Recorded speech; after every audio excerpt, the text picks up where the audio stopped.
আমাদের second round খেলে তুমি বলবে, আমি শুনবো। সেকেন্ড রাউন্ড খেলে বৈশাখী দি জিতে যাচ্ছে গ্রসারি আইটেম। তার মধ্যে কি কি আছে তোমাদের দেখিয়ে দিই।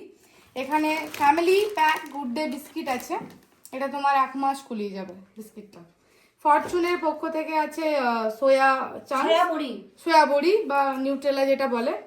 এখানে আছে সুজি, এখানে আছে রাগি বাইটস, এখানে আছে সর্ষের তেল, আছে কফি 2 প্যাকেট, আর তার সাথে আছে মশলা, জিরের গুঁড়ো, ধনে গুঁড়ো, আলুর দম মশলা, সবজি মশলা আর শুক্তো মশলা। এই সবটা পেয়ে যাচ্ছে বৈশাখী দি আমাদের দ্বিতীয় পর্বের ধন্যী মেয়ে। হাততালি হাততালি হয়ে যাক গৌরব। হ্যাপি তো? খুব পছন্দ হয়েছে? পছন্দ। এগুলো তুমি রান্না করবে নিজের মতো করে, শুক্তো বানিয়ে খাওয়াবে। শুক্তো রান্না করতে পারো? বাহ, চলে আসবে একদিনকে ফোন করে। মাসিমা খালি তখন বসে চলে আসবে। আমি নিশ্চয়ই আসবো তোমার বাড়ি, নিশ্চয়ই আসবো। আমার কোনো অসুবিধা হয় না কেউ এলে, আমার ভালো লাগে। সব তুমি রেখে দাও, বুঝতে পারলে? হ্যাঁ।